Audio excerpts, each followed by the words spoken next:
दोस्तों स्वागत है आपका बिहार न्यूज़ में। दोस्तों मैं हूं फिरदौस गनी और आप देख रहे हैं केडीबी लाइव। दोस्तों आज हो चुका है 7 नवंबर 2021। तो आज की बिहार की टॉप न्यूज़ लेकर आए हैं आपके लिए। दोस्तों वीडियो स्टार्ट करने से पहले आपसे रिक्वेस्ट है, अगर आप नए आए इस चैनल पर तो फिर चैनल को सब्सक्राइब करके बेल आइकन को भी प्रेस कर दीजिए और साथ में वीडियो को लाइक कर दीजिए, अपने दोस्तों के साथ शेयर भी कीजिए। तो चलिए दोस्तों स्टार्ट करते हैं आज के पूरे बिहार की टॉप न्यूज़। दोस्तों आज सबसे पहले बात करते हैं कि मोदी सरकार ने एक बड़ा फैसला लिया है जिससे आपको झटका लग सकता है। जहां कोरोना महामारी की शुरुआत और लॉकडाउन के दौरान गरीबों को राहत देने वाली योजना पर रोक लगाने का फैसला हुआ है। सीधे शब्दों में आपको कहें तो प्रधानमंत्री गरीब कल्याण अन्न योजना के तहत गरीबों को अब और मुफ्त में फ्री में राशन नहीं दिया जाएगा। जी हां, मोदी सरकार ने एक फैसले में बताया है कि अर्थव्यवस्था धीरे धीरे पटरी पर लौट रही है, इसीलिए PMGKY के तहत गरीबों को फ्री में दिए जाने वाला राशन का वितरण सिर्फ 30 नवंबर तक ही दिया जाएगा, उससे आगे नहीं। नागरिक आपूर्ति मंत्रालय के सचिव सुधांशु पांडे ने इस बात की जानकारी दी है। दोस्तों अब दूसरे नंबर पर बात करें तो आरजेडी के दिवंगत सांसद मोहम्मद शहाबुद्दीन के बेटे ओसामा साहब केंद्रीय मंत्री और जेडीयू नेता आरसीपी सिंह से मिलने पहुंचे। जी हां, आरसीपी सिंह के नालंदा में स्थित मुस्तफापुर गांव पहुंचकर ओसामा साहब ने मुलाकात की है। ओसामा साहब और आरसीपी सिंह के बीच काफी देर तक बातचीत भी हुई। आरसीपी सिंह और ओसामा साहब के बीच मुलाकात को लेकर जो जानकारी मिली है उसके मुताबिक अपनी बहन की शादी का आमंत्रण देने के लिए ओसामा साहब आरसीपी सिंह के घर पहुंचे थे। दोस्तों अब बात करते हैं कि बिहार में एक बार फिर से जहरीली शराब का कहर तेजी से बरपा है। जहां बिहार के समस्तीपुर जिले में BSF और आर्मी जवान समेत 4 लोगों की मौत हो गई। जहां इलाके में सनसनी फैल गई है। जहां वही दोनों जवान दीपावली और छठ त्योहारों को मनाने के लिए छुट्टी में अपने गाँव आए हुए थे। वही आधा दर्जन से ज्यादा लोग बीमार बताए जा रहे हैं। जहाँ मृतकों में एक सेना का जवान और एक BSF का SI भी शामिल है। जहाँ दरअसल ये मामला समस्तीपुर जिले के पटोरी ब्लॉक की रुपोली पंचायत का है। जब पुलिस अधिकारी के मुताबिक इसमें आधा दर्जन लोग बीमार भी हुए हैं, जिन्हें इलाज के लिए अलग अलग अस्पतालों में ले जाया गया है। जहां मृतकों में एक BSF का और एक सेना का आर्मी जवान भी शामिल है जो छुट्टी में घर आए हुए थे। हालांकि परिजन शराब पीने की बात से इनकार कर रहे हैं। वही पोस्टमार्टम में शराब पीने की पुष्टि हुई है। दोस्तों बात करते हैं कि बिहार में रहने वाले लोगों के लिए बड़ी खबर सामने आ रही है। ताज़ा रिपोर्ट्स के मुताबिक नवादा, नालंदा, मधुबनी, भागलपुर सहित बिहार के कई जिलों में पान के पत्ते से औषधीय तेल का उत्पादन किया जाएगा। इसको लेकर बिहार सरकार ने स्वीकृति भी दे दी है। खबर के अनुसार बिहार के नवादा, नालंदा, भागलपुर, गया, मधुबनी, वैशाली, खगड़िया, पूर्वी चंपारण, औरंगाबाद, दरभंगा, समस्तीपुर, सारण, मुजफ्फरपुर, शेखपुरा, बेगूसराय, सीवान और मुंगेर में पान के पत्ते से औषधीय तेल का उत्पादन किया जाएगा। आपको बता दें कि सरकार ने बिहार के इन जिलों में पान के पत्ते से तेल निकालने का संयंत्र लगाने का फैसला किया है। इससे इन जिलों में किसानों की आमदनी बढ़ेगी, साथ ही साथ पान उत्पादक किसानों को आर्थिक तरक्की भी मिलेगी और उनका कारोबार बढ़ जाएगा। आपको बता दें कि बिहार में पान की खेती तो होती है, लेकिन इससे तेल निकलने का संयंत्र नहीं है, जिसके कारण किसान सिर्फ पान के पत्तों की ही बिक्री करते हैं। लेकिन इन जिलों में जब तेल निकालने की मशीन लग जाएगी तो फिर इससे किसानों को काफी फायदा होगा। दोस्तों जल्द ही बिहार के लोगों को एक बड़ी सौगात मिलने जा रही है। ये सौगात इतना शानदार होगा कि इसके मिलने के बाद बिहार से पश्चिम बंगाल की दूरी बहुत कम हो जाएगी और बिहार से बंगाल का सफर करना है पहले से तुलना में और भी अधिक आसान हो जाएगा। यह जानकारी के अनुसार पटना से कोलकाता के बीच एक शानदार एक्सप्रेस वे के निर्माण को मंजूरी दी जा चुकी है, जिसके बाद अब पटना से कोलकाता की दूरी बेहद कम हो जाने की संभावना जताई जा रही है। जी हाँ, जानकारी के अनुसार 450 किलोमीटर लंबे इस एक्सप्रेस वे को बनाने में 17,900 करोड़ रुपए खर्च होने का अनुमान है। फिलहाल इस प्रस्ताव पर विचार किया जा रहा है। इस एक्सप्रेस वे के बन जाने से लोगों को काफी ज्यादा सुविधा होगी और पटना से कोलकाता की दूरी पहले की तुलना में बहुत कम हो जाएगी। दोस्तों अब बात करते हैं कि कोसी सीमांचल दियारा क्षेत्र में हर साल हजारों एकड़ जमीन बेकार रह जाती है। इस क्षेत्र की बलुआई मिट्टी परवल की खेती के लिए काफी उपयुक्त है। इससे किसानों को अच्छी खासी आमदनी भी होगी। जल्द ही इसे धरातल पर उतारने की तैयारी की जा रही है। इसके लिए कृषि और उद्यान विभाग ने इस दियारा इलाके में उत्पन्न प्रभेद के परवल की खेती कराने की योजना बनाई है। इससे बेकार पड़ी जमीन का उपयोग होगा और इलाके के किसान भी समृद्ध होंगे। परवल की उन्नत खेती के लिए विभाग द्वारा किसान किसानों को प्रशिक्षण भी दिया जाएगा। सहकारिता विभाग द्वारा सभी प्रखंडों में सब्जी की खरीद बिक्री करने के लिए आउटलेट केंद्र खोले जाने की तैयारी की जा रही है। इन आउटलेट्स में सब्जी जमा होगा और बिक्री से बचे सब्जियों को दूसरी जगह भेजने की व्यवस्था होगी। सब्जी को ऑनलाइन बेचने की भी रणनीति बनाई जा रही है। कोसी दियारा में किसानों द्वारा छिटपुट तरीके से परवल की खेती की जाती है। इससे किसानों को काफी मुनाफा भी होता है। दोस्तों, बॉलीवुड फिल्मों के मशहूर अभिनेता अक्षय कुमार की हालिया रिलीज मूवी सूर्यवंशी जहां पूरे देश में तहलका मचा रही है, वहीं पंजाब एक ऐसा प्रदेश है जहां इसे समस्याओं का सामना करना पड़ रहा है। इस मूवी को लेकर तगड़ा बजट भी नजर आ रहा है, मगर पंजाब से आ रही खबरों के मुताबिक निर्माताओं की दिक्कतें बढ़ा सकती है। वही सूर्यवंशी दीपावली के अगले दिन मतलब कि 5 नवंबर को सिनेमाघरों में रिलीज की गई है। इसके रिलीज के बाद से पंजाब के किसान संगठन द्वारा विरोध प्रदर्शन शुरू किया गया है। सोशल मीडिया पर बायकॉट सूर्यवंशी का ट्रेंड चलने लगा है। किसान संगठन पंजाब के कई भागों में सिनेमाघरों में इस मूवी को चलाने नहीं दिया। रिपोर्ट्स के मुताबिक पंजाब के बुढलाडा में 2 सिनेमाघरों में शो नहीं चलाने का निर्णय लिया गया है, क्योंकि उन्हें डर है कि कहीं आंदोलनकारी उनकी संपत्ति को हानि ना पहुंचा दे, नुकसान ना पहुंचा दे। वे डर में है कि मूवी को अपने यहाँ चलाएंगे तो उन्हें विरोध झेलना पड़ सकता है। यह विरोध प्रदर्शन पंजाब के कई भागों में देखने को मिल रहा है, जो आगे और तेज हो सकता है। वहीं पंजाब के किसान मोर्चा ने इस मूवी का पूर्ण रूप से बायकॉट करने का निर्णय लिया है। जहां उनका कहना है कि अक्षय कुमार तत्कालीन सत्ता में काबिज पार्टी भारतीय जनता पार्टी के बहुत नजदीक हैं। जहां अक्षय कुमार की प्रधानमंत्री नरेंद्र मोदी से नजदीकियों के कारण उन्हें यह विरोध झेलना पड़ रहा है। यह भी बताया जा रहा है कि यह विरोध और भी बढ़ने वाला है। दोस्तों, अब बात करते हैं कि दीपावली की रात जबरदस्त आतिशबाजी से देश के कई शहरों में वायु प्रदूषण गंभीर स्तर पर पहुंच गया है।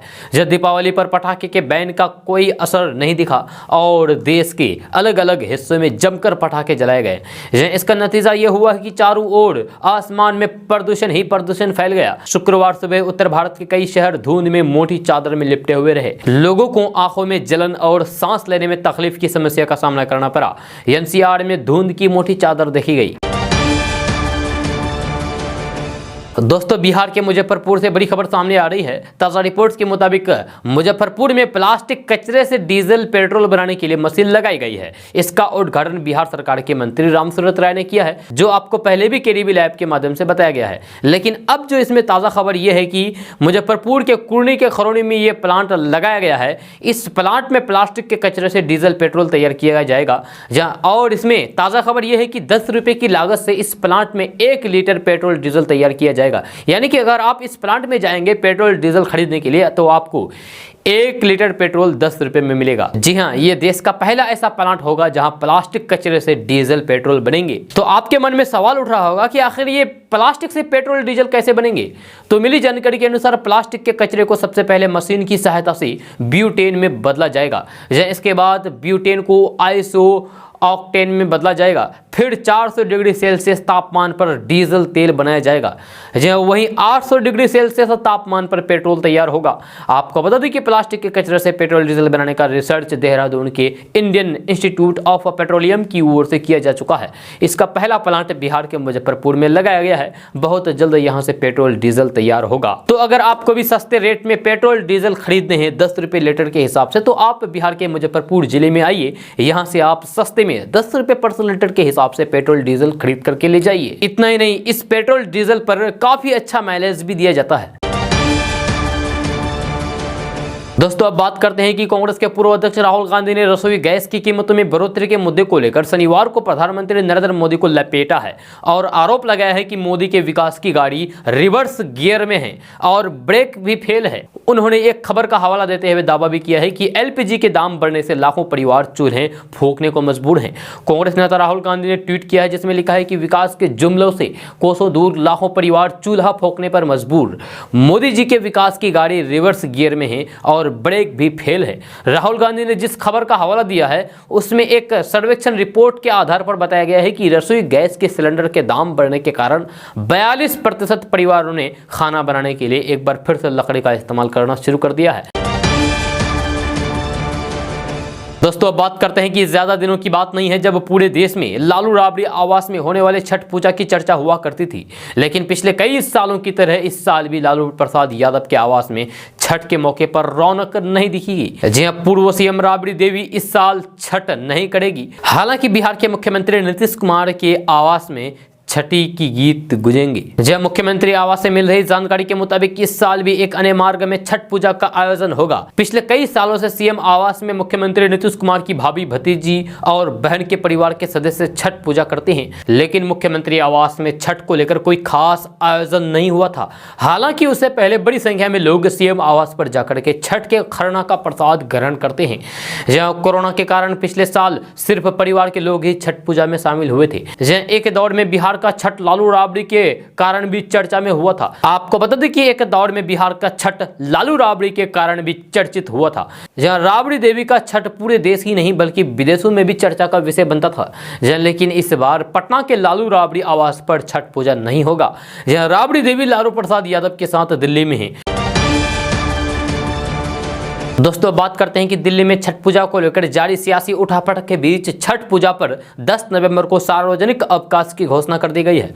यह दिल्ली सरकार की ओर से जारी आदेश में छठ पूजा को दिल्ली में मनाया जाने वाला महत्वपूर्ण त्यौहार है बताते हुए कहा गया है कि इसके लिए नोटिफिकेशन जल्द ही जारी कर दिया जाएगा। यह दिल्ली में छठ पूजा के अवसर पर 10 नवंबर को अवकाश रहेगा। जहाँ उस दिन दिल्ली सरकार के सभी कार्यालयों में अवकाश घोषित किया गया है। कोरोना गाइडलाइंस के मुताबिक श्रद्धालुओं की किसी भी तरह की पूजा के सामग्री या फिर अनाज यमुना नदी में प्रभावित करने की सख्त मनाही है। दोस्तों अब बात करते हैं कि एनसीबी के जोनल डायरेक्टर समीर वानखेड़े को आर्यन केस से हटा दिया गया है। अब उनकी जगह एनसीबी के ही अफसर संजय सिंह केस की जांच करेंगे। इस बीच समीर वानखेड़े ने बयान दिया था कि मुझे जांच से नहीं हटाया गया है। अदालत में मेरी रिट याचिका थी कि इस मामले की जांच किसी केंद्रीय एजेंसी से की जाए, इसलिए आर्यन खान मामले की जांच दिल्ली एनसीबी की एसआईटी कर रही है। जहां ये दिल्ली मुंबई की एनसीबी टीमों के बीच एक समन्वय है।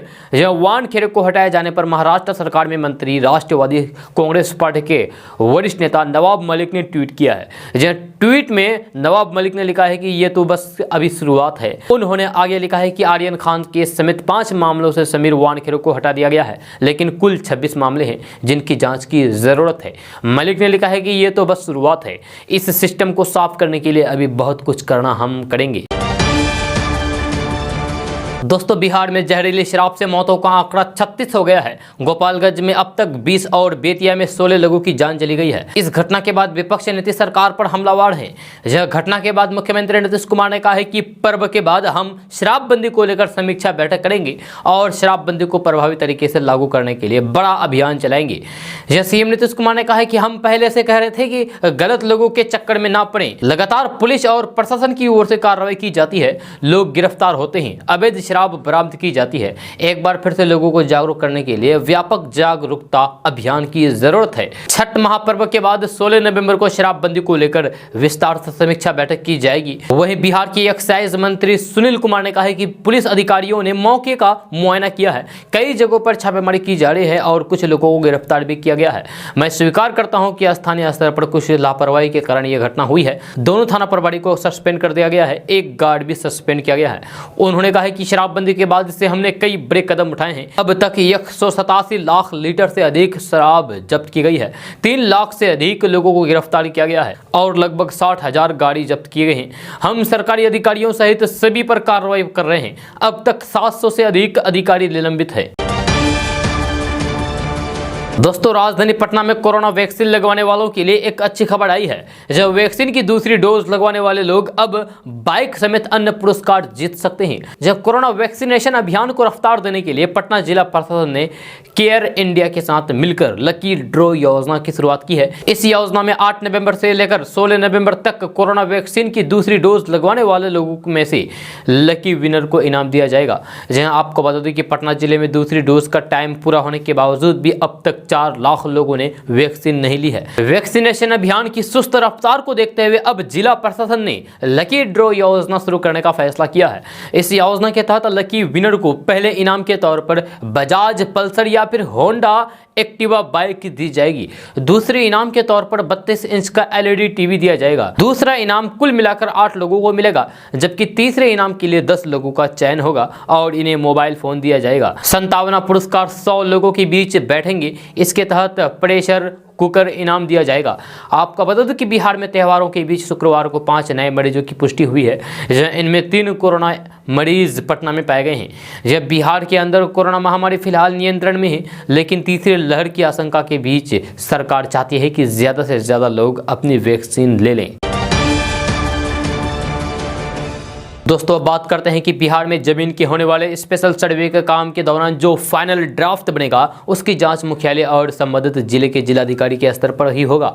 जब मुख्यमंत्री नीतीश कुमार ने शुक्रवार को राजस्व एवं भूमि सुधार विभाग की समीक्षा बैठक में इस आशय के निर्देश दिए हैं। मुख्यमंत्री नीतीश कुमार ने कहा कि ये इसलिए भी जरूरी है ताकि कहीं कोई गलती नहीं रह जाए। जी हाँ, उन्होंने कहा कि यह सुनिश्चित करे कि इसमें किसी भी प्रकार की कोई भी गड़बड़ी नहीं हो। मुख्यमंत्री नीतीश कुमार ने कहा कि बिहार की आबादी अधिक है और क्षेत्रफल कम, इसलिए हम लोगों ने तय किया है कि जमीन का क्षेत्रफल सर्वे होगा। स्पेशल सर्वे का काम पूरा हो जाने के बाद जमीन विवाद को लेकर होने वाले झगड़े कम हो जाएंगे, लोगों का भला होगा। भूमि विवाद की समस्या निराकरण के लिए सप्ताह में 1 दिन अंचलाधिकारी और थानेदार संयुक्त रूप से बैठक करते हैं। 15 दिनों में 1 दिन SDO और SDPO की बैठक होगी। महीने में 1 दिन जिलाधिकारी और पुलिस अधीक्षक बैठक करते हैं। मुख्यमंत्री नीतीश कुमार ने कहा है कि साल 2006 में जब जनता के दरबार में मुख्यमंत्री कार्यक्रम की शुरुआत की गई थी तो उसमें अधिकांश मामले भूमि विवाद से जुड़े हुए आते थे। इसमें विचार विमर्श किया गया और कानून बनाया गया। जमीन विवाद की समस्याओं के समाधान के लिए कई कदम उठाए गए। 60% से अधिक अपराध जमीन के कारण होते हैं। दोस्तों एक देश एक राशन कार्ड योजना के तहत दिल्ली में 87% ऐसे लोगों ने राशन प्राप्त किया है जो यूपी और बिहार के थे। जहां इसका खुलासा खाद्य और नागरिक आपूर्ति विभाग द्वारा उपलब्ध कराए गए आंकड़ों से हुआ है। आंकड़ों के अनुसार अगस्त से 25 अक्टूबर के बीच दिल्ली में 1,78,850 बाहरी लोगों ने राशन प्राप्त किया है। ये सभी लोग दिल्ली के मूल निवासी न होकर किसी अन्य राज्य के निवासी थे, यानी कि यूपी बिहार के। योजना के तहत राशन कार्ड धारक देश के किसी भी राशन कार्ड से अपना राशन प्राप्त कर सकता है। दिल्ली में जिन 1,78,850 बाहरी राज्यों के लोगों ने राशन प्राप्त किया है उनमें से 1,55,715 लोग यूपी और बिहार के थे। इसमें 78,195 लोग बिहार से थे। इसमें 78,195 लोग सिर्फ बिहार से थे, तो 77,520 लोग उत्तर प्रदेश के थे। दिल्ली सरकार ने इसी साल जुलाई में केंद्र की इस योजना को लागू किया था। योजना के तहत राशन कार्ड धारक की पहचान और पात्रता को पॉस मशीन द्वारा सत्यापित की जाती है, जो आधार कार्ड से लिंक होती है। दोस्तों अब बात करते हैं कि बिहार के सीएम नीतीश कुमार जहरीली शराब से मौत मामले में एक्शन मोड में आ गए हैं। गोपालगंज और बेतिया में लोगों की मौत के बाद सीएम नीतीश कुमार ने बैठक बुलाई और सभी दोषी लोगों को चिन्हित करके उनके खिलाफ कार्रवाई करने का निर्देश दिया है। सीएम नीतीश कुमार ने अधिकारियों को निर्देश दिया है कि वे अपने स्तर पर समीक्षा बैठक करके दोषियों की पहचान करके कठोर से कठोर कार्रवाई करें। बिहार में लगातार जहरीली शराब से हो रही मौत पर सीएम नीतीश कुमार से भागलपुर में कांग्रेस विधायक दल के नेता अजित शर्मा ने एक बार फिर से बिहार में शराबबंदी खत्म करने की मांग की है। कांग्रेस विधायक अजित शर्मा ने कहा है कि लगातार जहरीली शराब से बिहार में मौत हो रही है। इस साल अभी तक 94 लोगों की मौत जहरीली शराब से हो गई है। वहीं बिहार में हर एक गली चौक चौराहों पर शराब की बिक्री हो रही है, जबकि सरकार की शराबबंदी के निर्णय का समर्थन कांग्रेस ने भी किया था, लेकिन बिहार में लगातार शराब मिल रही है और लोग जहरीली शराब से मर रहे हैं। कांग्रेस विधायक ने मांग की है कि शराबबंदी हटाकर शराब का दाम बढ़ा देना चाहिए और उससे आने वाले राजस्व से कल कारखाने खोले जाने चाहिए, जिससे राज्य का विकास हो सके और लोग जहरीली शराब से मरने से बच सके। दोस्तों अब बात करते हैं कि बिहार की राजधानी पटना से बड़ी खबर सामने आ रही है। ताज़ा रिपोर्ट के मुताबिक राजधानी पटना के 12 से अधिक मोहल्लों में डेंगू का कहर जारी है। यहां प्रतिदिन डेंगू के मरीज मिलने से लोगों की परेशानियां बढ़ती जा रही है। खबर के अनुसार पिछले 2 दिनों में पटना में डेंगू के 14 नए मरीज मिले हैं। इस तरीके से पटना में डेंगू के कुल 187 मामले सामने आ चुके हैं। इसमें सबसे बड़ी बात यह है कि पटना में अब तक कुल 45 बच्चे डेंगू के शिकार हुए हैं। ऐसे में लोगों को सावधानी बरतनी चाहिए।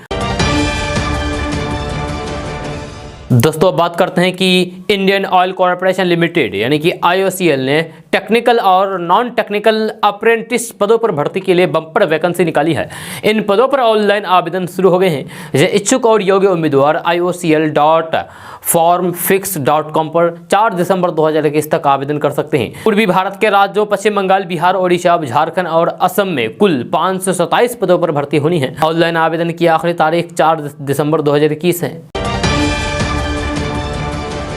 दोस्तों अब बात करते हैं कि बिहार विधानसभा उपचुनाव के बाद आरजेडी के खेमे में हलचल जारी है। जदयू जहां जीत के बाद से आश्वस्त हैं और सभी एक दूसरे को बधाई दे रहे हैं।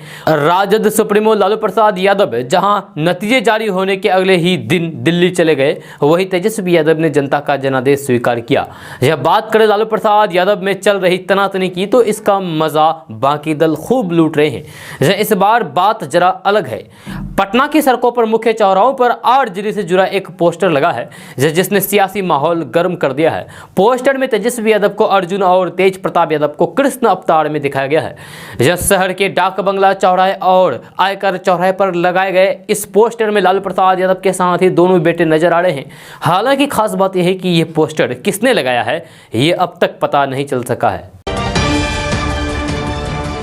दोस्तों बात करते हैं कि महंगाई की मार से आम आदमी त्रस्त है। पेट्रोल और डीजल की कीमतों में बेतहाशा वृद्धि ने आम आदमी की कमर तोड़ दी है। हर रोज बढ़ते पेट्रोल डीजल के भाव को लेकर जनता में नाराजगी बढ़ती जा रही है। हर रोज बढ़ते पेट्रोल डीजल के भाव को लेकर जनता में नाराजगी बढ़ने लगी, तब केंद्र और राज्य सरकार ने टैक्स में कमी का ऐलान करके जनता को मामूली राहत दी है।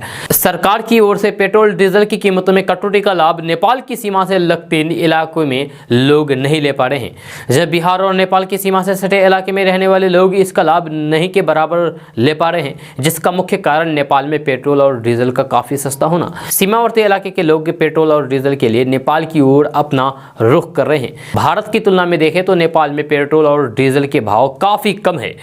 नेपाल में पेट्रोल डीजल काफी सस्ता है। नेपाल सीमा से सटे बिहार के रक्सौल में पेट्रोल का भाव 107 रुपये 92 पैसे और डीजल का भाव 92 रुपये 98 पैसे प्रति लीटर है। वहीं बिहार के लिहाज से देखें तो आज भी नेपाल में पेट्रोल 25 रुपये 17 पैसे और डीजल 20 रुपये 95 पैसे सस्ते हैं। जी हां, रक्सौल से सटे नेपाल के परसा जिले में 1 लीटर पेट्रोल की कीमत नेपाल में 82 रुपये है, जहां वहीं डीजल की कीमत 72 रुपये है। दोस्तों बिहार में लोग सुबह शाम ठंड महसूस कर रहे हैं, लेकिन दिन में तापमान ज़्यादा होने की वजह से हल्की गर्मी भी लगती है। जब दीपावली के दिन पटाखों पर लगाए गए प्रतिबंध हवा में उड़ते रहे, नतीजा यह हुआ कि दीपावली के अगले दिन सुबह की हवा विषैली हो गई, जहरीली हो गई। इसका सबसे बुरा असर राजधानी पटना के अलावा राज्य भर के मौसम पर भी पड़ा। जब पटाखों के कारण आंशिक धुंध हुई तो तापमान में भी वृद्धि दर्ज की गई। जब इसका असर 2 दिनों तक रहने की संभावना मौसमविद जता रहे हैं। उधर मौसम विज्ञान केंद्र के अनुसार छठ में सुबह और शाम में सिरहन के साथ ठंड बढ़ेगी। जब मौसम विज्ञान केंद्र पटना के अनुसार राजधानी पटना समेत बिहार के सभी हिस्सों में 24 घंटे में मौसम शुष्क रहा। जब पटना मौसम विज्ञान केंद्र के मौसम वैज्ञानिक आशीष कुमार ने बताया है कि दीपावली के बाद स्वाभाविक रूप से तापमान में हल्की वृद्धि होती है। जब पटाखों से निकले पार्टिकल हवाओं की नमी को सोख लेती है, इससे तापमान में वृद्धि हो जाती है। हालांकि धुंध के बढ़ने से फिर से मौसम सामान्य हो जाता है। जानकारी के अनुसार 2 दिन बाद मौसम सामान्य होगा। जब दीपावली के प्रदूषण का असर कम होते ही छठ के समय तापमान में गिरावट आएगी। इस बार छठ में सिरहन होने से ठंड बढ़ेगी। छठ के समय बिहार के कई इलाकों में अधिकतम और न्यूनतम तापमान में गिरावट देखने को मिलेगी। दोस्तों अब बात करते हैं कि उपराष्ट्रपति एम वेंकैया नायडू आज देर शाम 2 दिवसीय दौरे पर बिहार आ रहे हैं। सबसे पहले वे वायुसेना के विमान से पटना एयरपोर्ट पहुंचेंगे और फिर वहां से राजभवन आएंगे, जहां रात में विश्राम करेंगे। उपराष्ट्रपति वेंकैया नायडू बिहार में 2 दिन रहेंगे। जहां रविवार यानी कि 7 नवंबर आज वे मोतिहारी के पीपरा कोठी और नालंदा का दौरा करेंगे। वे पीपरा कोठी में कृषि विश्वविद्यालय के दीक्षांत समारोह में हिस्सा लेंगे। इस दौरान मुख्यमंत्री नीतीश कुमार दोनों कार्यक्रमों में उपराष्ट्रपति के साथ रहेंगे। दोस्तों बात करते हैं कि बिहार के नवादा जिले में एक युवक की बेरहमी से पीट कर हत्या कर देने का मामला सामने आया है। इस घटना के बाद से मृतक के परिजनों में कोहराम मच गया है। बताया जा रहा है कि मृतक अपने दोस्तों के साथ लिट्टी चोखा खा रहा था, तभी कुछ युवकों ने मौके पर पहुंचकर उसकी जमकर पिटाई कर दी। मारपीट में युवक की जान चली गई। यह मामला जिले के नगर थाना क्षेत्र के कन्हाई नगर रेलवे ट्रैक के किनारे का है। मृतक की पहचान कन्हाई नगर निवासी गुड्डू यादव का 20 वर्षीय पुत्र हिमांशु कुमार के रूप में की गई है। दोस्तों बात करते हैं कि बिजली उपभोक्ताओं की शिकायतों को दूर करने के लिए अनुमंडल स्तर पर उपभोक्ता शिकायत निवारण फोरम की स्थापना होगी। यह पहले चरण में बिहार के सभी 20 सप्लाई सर्किल में एक फोरम बनेगा, जिसे बाद में आवश्यकता अनुसार जिला स्तर तक विस्तार दिया जाएगा। यह बिहार विद्युत विनियामक आयोग ने इससे जुड़े मामले में अंतरिम आदेश पारित करते हुए बिजली कंपनी को आवश्यक निर्देश दिया है। यह आयोग के चेयरमैन शिशिर सिन्हा और सदस्य SC चौरसिया की ओर से जारी आदेश में कहा गया है कि हर फोरम में एक चेयरमैन और 2 सदस्य होंगे। इसमें चेयरमैन सहित एक सदस्य बिजली कंपनी में कार्यरत विद्युत कार्यपालक अभियंता स्तर से नीचे के पदाधिकारी नहीं होंगे। यानी कि अब आपको बिजली से संबंधित कोई भी परेशानी होगी, कोई भी शिकायत करना होगा, तो आप इस शिकायत निवारण फोरम पर आप शिकायत कर सकते हैं। दोस्तों बात करते हैं कि कोविड के बाद यानी कि कोरोना के बाद रेल सेवा पूरी तरीके से बहाल नहीं हो पाई है। यह दूसरी ओर त्योहारी सीजन में यात्रियों की संख्या बढ़ा दी गई है। यह ट्रेनों में सीटें सीमित होने के कारण अब यात्री सैकड़ों किलोमीटर का सफर बसों में तय करने को मजबूर हो गए हैं। यह पंजाब में, यूपी और बिहार के लिए ये बसें अवैध तौर पर चलाई जा रही है। इनमें यात्रियों की सुरक्षा का भी कोई इंतजाम नहीं है। हर क्षण यात्रियों का जीवन खतरे में रहता है। यह किराया भी मनमानी वसूला जा रहा है। इसके बावजूद भी लोग मजबूरी में सफर करने को तैयार रहते हैं। बड़ी संख्या में लोग लुधियाना से अपने मूल गांव जाकर छठ पूजा परिजनों के साथ मनाना चाहते हैं। ट्रेनों में सीट के मुताबिक पैसेंजर ले जाने से और यात्रियों के लिए गुंजाइश नहीं है। दोस्तों अब बात करते हैं कि दुर्गा पूजा और दीपावली के बाद बिहार पुलिस छठ महापर्व को लेकर सुरक्षा इंतजाम में जुट गई है।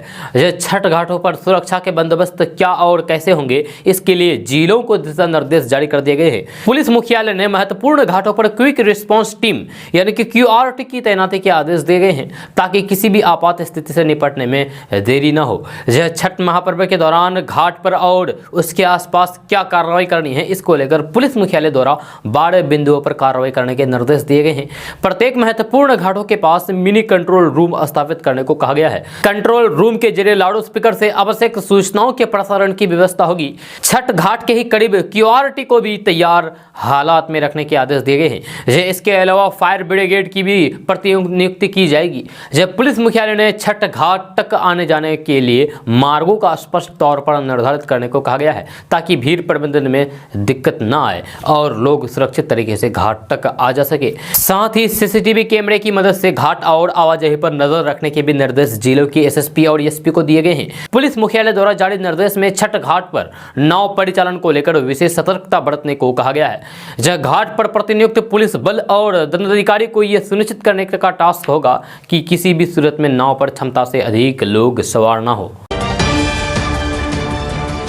दोस्तों अब बात करते हैं कि देश भर में फैले साइबर अपराधियों को पकड़ने के लिए गृह मंत्रालय ने एक पोर्टल खोल रखा है। इस पोर्टल पर पूरे देश में साइबर अपराध की घटनाओं से संबंधित सूचनाएं तेजी से अपलोड की जाती है। गृह मंत्रालय के इस पहल का फायदा यह हुआ है कि महज कुछ माह के भीतर बिहार झारखंड के लगभग 400 साइबर अपराधी पकड़े जा चुके हैं। अब ऐसे पकड़े गए अपराधियों को दूसरे राज्य की पुलिस भी अपने केसों में रिमांड कर रही है। यह पोर्टल पर सूचनाएं अपलोड करने की जिम्मेदारी SP या फिर DSP स्तर के अधिकारियों को दे दी गई है। मंत्रालय से जुड़ी एक वरिष्ठ अधिकारी ने बताया है कि अब एक राज्य के पुलिस अधिकारी दूसरे राज्य के पुलिस अधिकारी से डाटा का आदान प्रदान कर सकते हैं। झारखंड का जामताड़ा जिला साइबर अपराध के लिए कुख्यात है, लेकिन यहाँ के अधिकांश ठग या तो पकड़े गए हैं या फिर उन लोगों ने अपना नया ठिकाना ढूंढ लिया है। बिहार के जमुई जिले का चकाई इन दिनों साइबर अपराध का सबसे बड़ा केंद्र बन गया है। कुछ साइबर अपराधियों ने अपना ठिकाना देवघर के अलावा बिहार के बांका, नवादा, नालंदा और बड़बीघा में बना लिया है। इसके अलावा इस गिरोह के सदस्यों ने राजस्थान के मेवात में भी अपनी जड़ें जमा रखी है। मेवात के साइबर ठगों का ठगी करने का तरीका बिहार और झारखंड के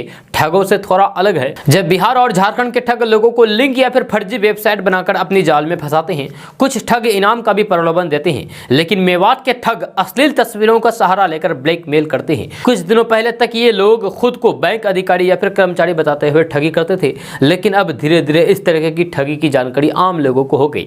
परिणाम इसका यह हुआ कि नए लोग ठगों द्वारा फैलाए गए जाल में फंसने से बचने लगे।